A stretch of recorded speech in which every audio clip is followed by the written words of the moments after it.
Shalom and good evening. This is TV7 Israel News broadcasting to you from Jerusalem. And in today's top stories, Palestinian Islamists fire a rocket from the Gaza Strip towards Israel's southern communities. The International Atomic Energy Agency says it received substantive amounts of information from the Islamic Republic to quell concerns by the international community regarding past military dimensions to its nuclear program.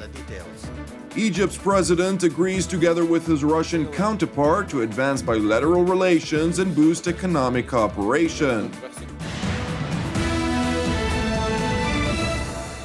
Palestinian Islamists fired a rocket last night from the Gaza Strip towards Israel's southern communities. The rocket exploded in an open area in the Eshkol Regional Council. No injuries or damage were reported. In response to the rocket fire, Israel's Air Force reportedly targeted a site which, according to the IDF, manufactures weapons that belong to the Islamist Hamas organization, which controls the Gaza Strip. The IDF accused Hamas of being solely responsible for any attacks emanating from the Palestinian enclave, stressing that Israel will not tolerate any attempt to undermine the security of southern Israel. Since January of 2015, 8 rockets were reportedly fired by Palestinians from the Gaza Strip towards Israel's southern communities. In other news, 2 former high-ranking U.S. government officials called on the Obama administration to supply Israel with the most advanced bunker buster bombs as well as the means to carry them, so that Israel could attack the Iranian nuclear facilities if the latter tried to obtain nuclear weapons.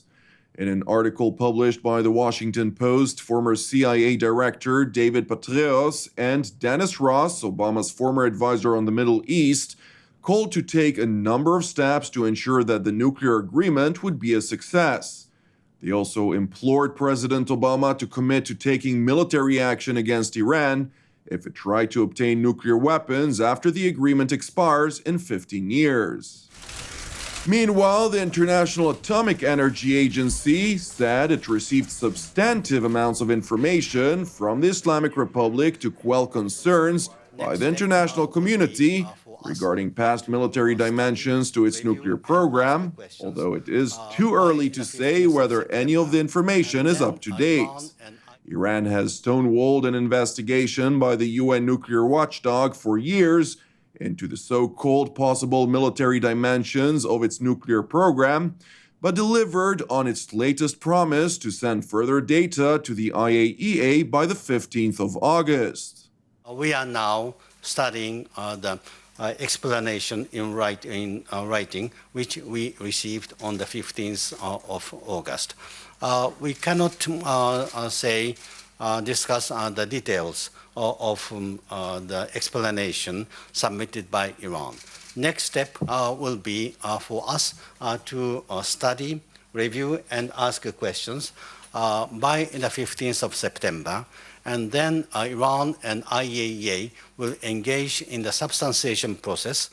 Under a historic agreement between Iran and the P5+1, the United States, Russia, China, France, Britain plus Germany reached on the 14th of July. Sanctions relief for Tehran hinged on an IAEA report on Iran's past and present nuclear program. The IAEA chief, Yukiya Amano, noted in a press briefing that his organization is currently reviewing all the information to have a clear assessment of the data. At this stage, it is premature to say if there is any new information or not. We are now analyzing it, and we need to see the whole picture to have assessment. The IAEA has come under pressure, particularly from U.S. Republicans, for not disclosing a roadmap agreement with Iran, which is signed alongside the July deal to resolve concerns about past military dimensions to Iran's nuclear program. Iran's envoy to the IAEA said both Iran and the UN nuclear watchdog were bound not to disclose any details of the roadmap, adding that all the data that will be made available to the international community will be in the final report provided by the International Atomic Energy Agency.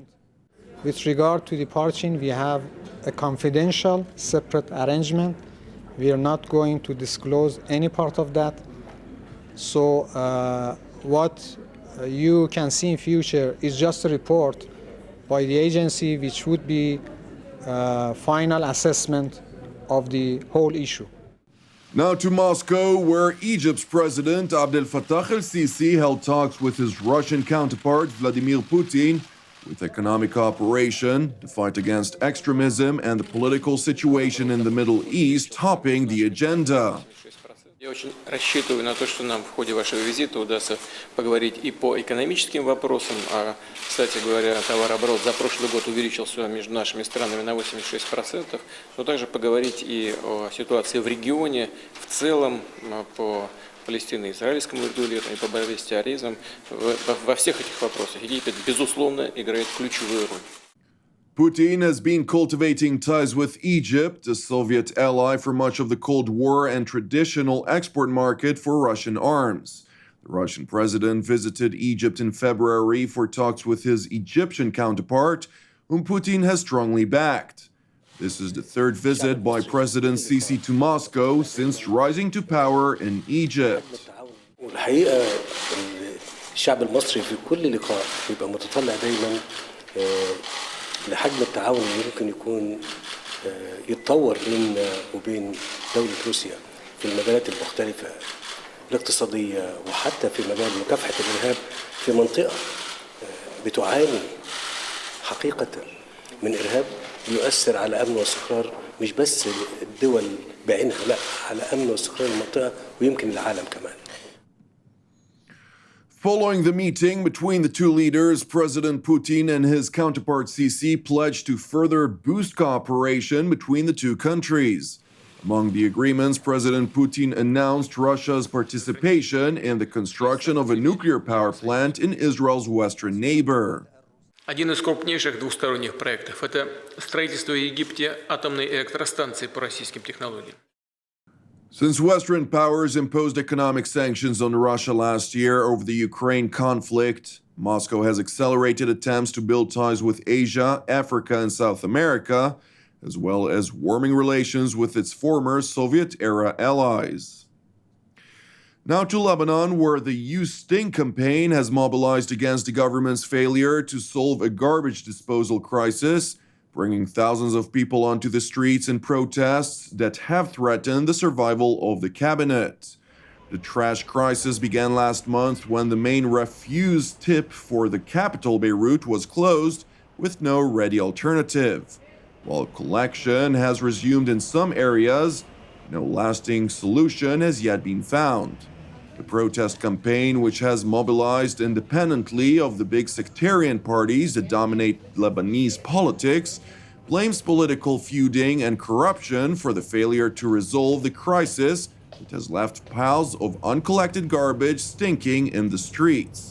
نحن قبل ما نكون في حركة طلعت راحتكم نحن مواطنين لبنانيين يمكن جمعنا حالنا على الفيسبوك لما عرفنا انه في أزمة نفايات عم بتطال كل الشعب اللبناني من شماله لجنوبه من الشرق للغرب انه في أزمة نفايات عم بتطالنا نحن كلبنانيين ووصلت المرحلة انه فساد الطبقة السياسية عم بتخلي النفايات صارت على الشارع وصلنا لمرحلة انه عم نقول انه لا في هيدا الفساد لازم ما ينزت عبئه على الشعب اللبناني لازم ينزت عبئه على هيدي السلطة السياسية الفاسدة. The crisis in Lebanon has increased the instability in a country affected by sectarian tension and with an estimated 1.2 million refugees whom fled the conflict in neighboring Syria, residing in the small country of almost 4.5 million people. The Lebanese government, formed last year with the blessing of regional rivals Saudi Arabia and Iran, has avoided a complete vacuum in the executive arm, but has been unable to agree on a new president for more than a year. Thank you for watching us. We praying for the peace of Israel and the peace of Jerusalem. I'm Jonathan Hassan. Have a Erev Tov, and we will see you again tomorrow at the same time.